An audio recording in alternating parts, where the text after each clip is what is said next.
Hello बच्चों। अभी हम लोग 10वीं क्लास के मैथ्स का मोस्ट इम्पोर्टेंट क्वेश्चंस को हल करेंगे जो 2026 के बोर्ड एग्जाम के लिए बहुत महत्वपूर्ण है।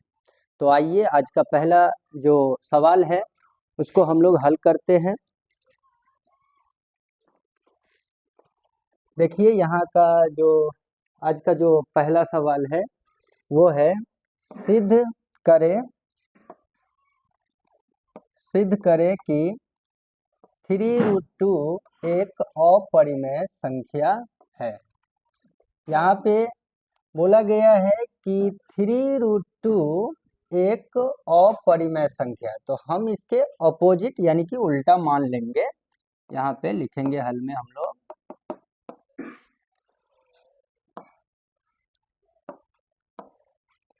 लिखेंगे माना कि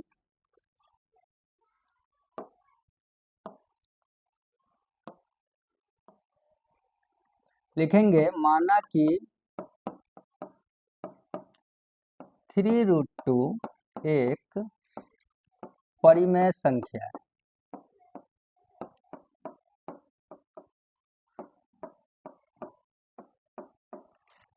अगर ये 3√2 एक परिमेय संख्या है तो हम लोग परिमेय संख्या के बारे में क्या जानते हैं? क्योंकि परिमेय संख्या बराबर जो होता है, परिमेय संख्या बराबर p/q, जहां q का जो मान है वो 0 नहीं होना चाहिए और p व q का HCF हमेशा 1 आना चाहिए। अगर ये परिमेय संख्या है तो हम परिमेय संख्या किसे माने हैं? 3√2 को एक परिमेय संख्या माने हैं, तो ये परिमेय संख्या के जगह पे हम लोग क्या करेंगे? 3√2 रखेंगे और ये बराबर में p/q करेंगे। ऐसे ये 3√2 परिमेय संख्या है जो कि p/q के बराबर है, लेकिन यहाँ पे ये जो √2 है वो क्या है? अपरिमेय संख्या है, और ये जो 3 है वो परिमेय संख्या है, और ये p/q भी क्या है? परिमेय संख्या है। तो इस 3 को हम क्या करेंगे? इधर लाएंगे। तो जैसे ही इधर लाएंगे तो ये जो 3 है इधर आकर के क्या हो जाएगा? p/, और ये 3 इधर आकर के क्या हो जाएगा? इंटू हो जाएगा, यानी कि 3q हो जाएगा। लेकिन यहाँ पे लिखेंगे चूंकि √2 एक अपरिमेय संख्या है,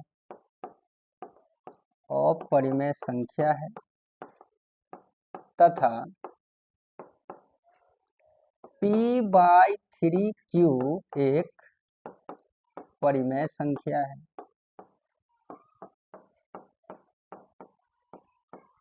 ठीक है, अर्थात इसका मतलब ये हुआ कि अपरिमेय संख्या जो है, अपरिमेय संख्या वो परिमेय संख्या के बराबर नहीं हो सकता है। यानी कि ये जो √2 है वो बराबर नहीं हो सकता है p/3q के। अतः हमारा मानना क्या है, यानी जो हमारी अवधारणा है वो गलत साबित होता है, क्योंकि यहाँ पे जो हम माने हैं कि ये क्या है? परिमेय संख्या है। अतः हमारा मानना गलत साबित होता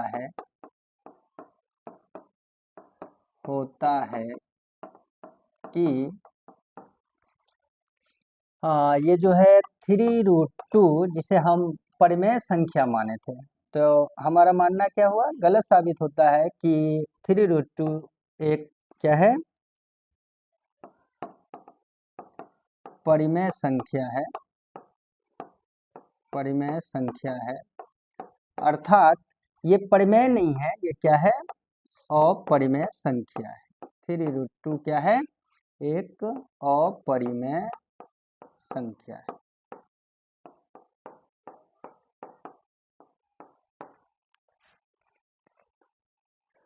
अब देखिए अगला जो सवाल है वह है अभाज्य गुणनखंड विधि द्वारा 96 और 404 का HCF और LCM ज्ञात करना है।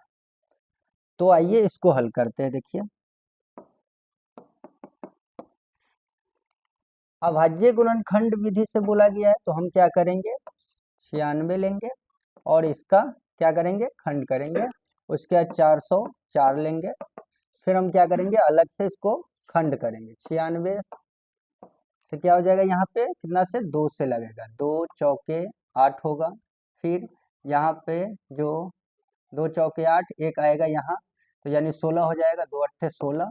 फिर 2 से 2 दूनी 4 और 4 दूनी 8। फिर 2 से 2 एकम 2, 2 दूनी 4। फिर 2 से 2 छक्के 12। फिर 2 से 2 तिया 6। फिर 3 से 3 एकम 3 हो गया। उसके बाद हमको क्या करना है, 404 का खंड करना है। तो इसमें क्या करना है, देखिए 2 से लगाएंगे, 2 दूनी 4, 0 नहीं लगेगा, 0। फिर 2 दूनी 4। फिर 2 से 2 एकम 2, फिर 0, फिर 2 एकम 2। अब ये जो 101 है, ये न 2 से, न 3 से, न 4 से, इससे नहीं लगेगा, सीधा क्या लगेगा, 101 से, 101 कम 101। अब जितना भी यहाँ पे खंड है उस सभी को हम क्या करेंगे, यहाँ पे लिख देंगे। 2 गुने 2 गुने कितना है, 1 2 3 4 5, 1 2 3 4 5। उसके बाद हम यहाँ पे लिख देंगे 3। उसके बाद इसमें आएंगे तो यहाँ है 2 गुने फिर 101। हमें निकालना क्या है, पहले HCF निकालना है। तो HCF के लिए होता क्या है कि दोनों में देखना है कि कौन जो है कॉमन है। तो यहाँ पे देख रहे हैं हम 2 और 2 यहाँ मिल रहा है तो 2 को लेना है। फिर यहाँ 2 और 2 मिल रहा है तो इस 2 को लेना है गुना में। उसके बाद देख रहे हैं इसमें कोई जो है नहीं मिल रहा है, तो इसका जो HCF होगा वो क्या हो जाएगा, 2 दूनी 4 हो जाएगा। अब हम क्या करेंगे, LCM निकालेंगे। तो LCM में क्या होता है, जो मिले उसको तो लेना ही है, बाकी जो नहीं मिलता है उसको भी क्या करना है, इसमें लेना है। जैसे कि यहाँ पे 2 और 2 और ये 2 मिल चुका है पहले से, तो ये 4 ले लेंगे। उसके बाद यहाँ पे ये वाला 2 नहीं मिला, 2 नहीं है। फिर यहाँ पे 2 गुने, फिर ये 3, फिर गुने, फिर ये हो जाएगा 101। अब हमें क्या करना है, इस सभी को गुना करना है। तो देखिए 4 दूनी 8, 8 दूनी 16, 16 दूनी 32, 32 तिया 96। और उसके बाद क्या करेंगे, 96 को क्या करेंगे, इसमें गुना करेंगे। तो देखिए 101 को क्या करेंगे, 96 से गुना करेंगे। तो यहाँ पे हो जाएगा 6, फिर हो जाएगा 0, फिर हो जाएगा ये 6, फिर 9, फिर 0, फिर ये 9, यानी कि जोड़ देंगे यहाँ पे तो हो जाएगा 96 और 96, इसका क्या हो जाएगा, LCM हो जाएगा। यही हमारा आंसर है।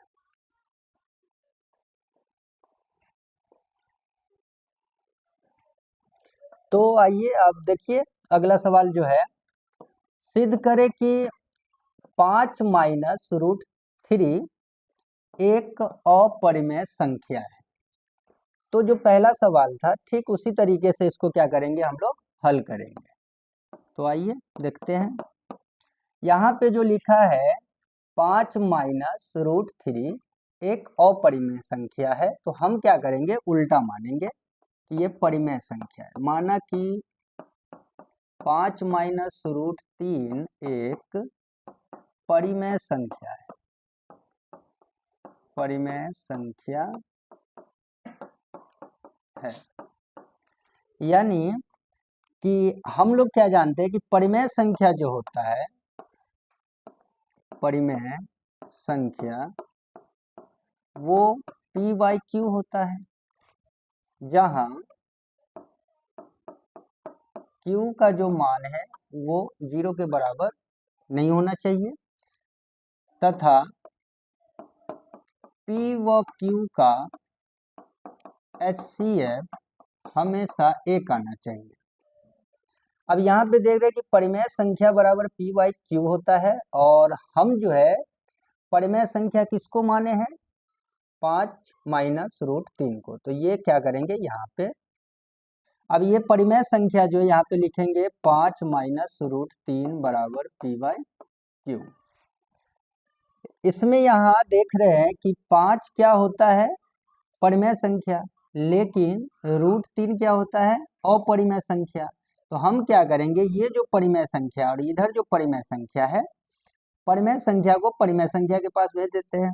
तो यानी कि ये जो -3 है उसको उधर ले जाते हैं और इसको इधर ले आते हैं। तो देखिए या करके लिख देंगे यहाँ पे 5, और ये जो है इधर आएगा तो माइनस का पी बाई क्यू हो जाएगा, और ये जो माइनस का है उधर जा करके प्लस का रूट 3 हो जाएगा। यानी अब यहाँ पे देख रहे हैं, लिखेंगे चूंकि 5 माइनस पी बाई क्यू ये सभी अब क्या हो गया, परिमेय संख्या। तो ये क्या है हमारा, एक परिमेय संख्या है।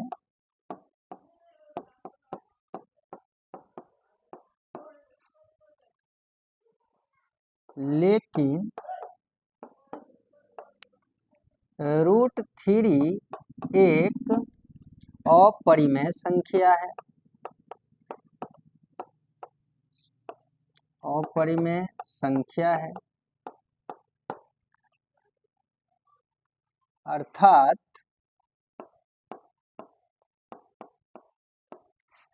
ये जो परिमेय संख्या और अपरिमेय संख्या है, यानी कि परिमेय संख्या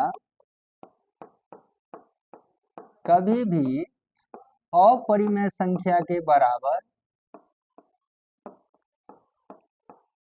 नहीं हो सकता है। अर्थात इसका मतलब ये हुआ कि ये जो 5 माइनस पी बाई क्यू है वो बराबर नहीं होगा किसके, रूट 3 के। अतः हमारा मानना गलत साबित होता है।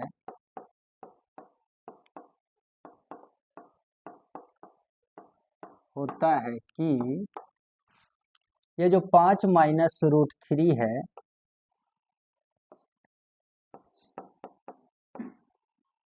एक परिमेय संख्या है। ये गलत अवधारणा है कि 5 माइनस रूट 3 क्या है, परिमेय संख्या है। तो अगर ये परिमेय संख्या तो ये तो गलत मानने से हुआ है। अर्थात ये हमारा है क्या, अपरिमेय संख्या है। 5 माइनस रूट 3 क्या है, अपरिमेय संख्या है।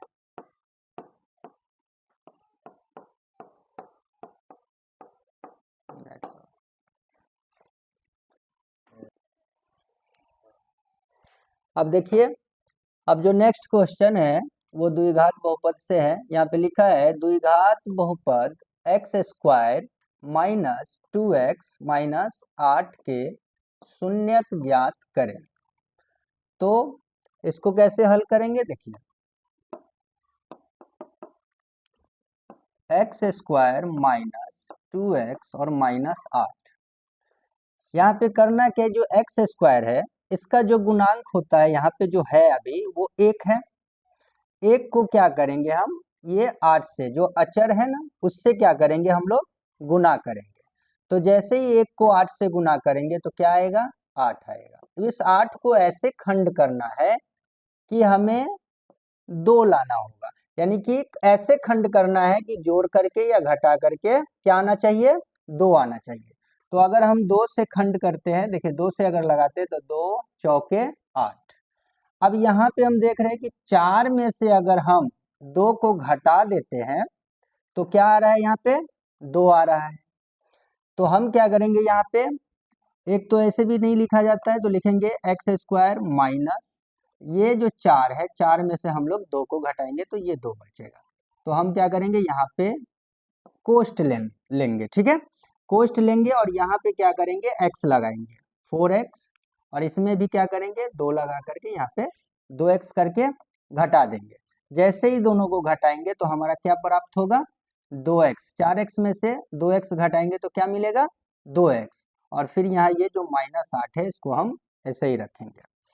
फिर क्या करेंगे, कोष्ठ को हम हटाएंगे, तो यहाँ पे या करके लिख देंगे हम लोग कि x², माइनस को 4x से गुना करेंगे तो यहाँ पे हो जाएगा 4x, फिर इस माइनस को इस माइनस से जो गुना करेंगे तो प्लस का हो जाएगा, फिर यहाँ पे ये 2x हो जाएगा, फिर माइनस का 8 हो जाएगा। अब हमें क्या करना है, कॉमन लेना है। कॉमन कैसे लेंगे, यहाँ पे देख रहे हैं यहाँ पे 2x है और यहाँ पे 1x है, तो 1x कॉमन हो जाएगा। जैसे ही कॉमन होगा इसमें तो एक बाहर और एक अंदर हो जाएगा, फिर ये माइनस, फिर यहाँ पे ये वाला 4, क्योंकि ये x तो पहले से कॉमन है, और उसके बाद इसको घेर देंगे, फिर ये वाला प्लस देंगे और थोड़ा सा गैप दे देंगे, और इसी चीज को क्या करेंगे हम यहाँ पे उतार देंगे, x - 4, ठीक है। अब हम क्या करेंगे, कंपेयर करेंगे इसमें से कि कौन है जो इसमें नहीं मिल रहा है। देखिए यहाँ से, यहाँ x है, यहाँ x है, तो 2 नहीं मिल रहा है यहाँ, तो हम क्या करेंगे 2 को यहाँ लगा देंगे। तो अब देखिए इसको गुना करेंगे तो ये 2x हो जाएगा, और इसको जो इससे गुना करेंगे तो क्या हो जाएगा, 4 दूनी 8 हो जाएगा। अब हमारा ये मिल रहा है और ये मिल रहा है, तो दोनों को क्या करेंगे हम, यहाँ पे x - 4 ले लेंगे, 2 है तो हम 1 ले लेंगे।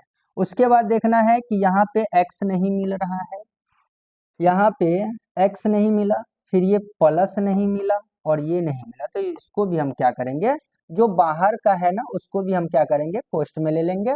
उसके बाद हमें क्या निकालना है, शून्यक निकालना है, तो हम क्या करेंगे, बराबर में शून्य रख देंगे, और फिर देखिए अलग अलग से हम लोग शून्यक निकाल लेंगे। x - 4 बराबर में 0, फिर यहाँ से x + 2 बराबर 0, फिर यहाँ से x बराबर हो जाएगा, ये माइनस उधर जा करके क्या हो जाएगा, प्लस का हो जाएगा, और यहाँ से फिर x बराबर ये 2 उधर जाएगा तो -2 हो जाएगा। यही दोनों हमारा क्या है, शून्य।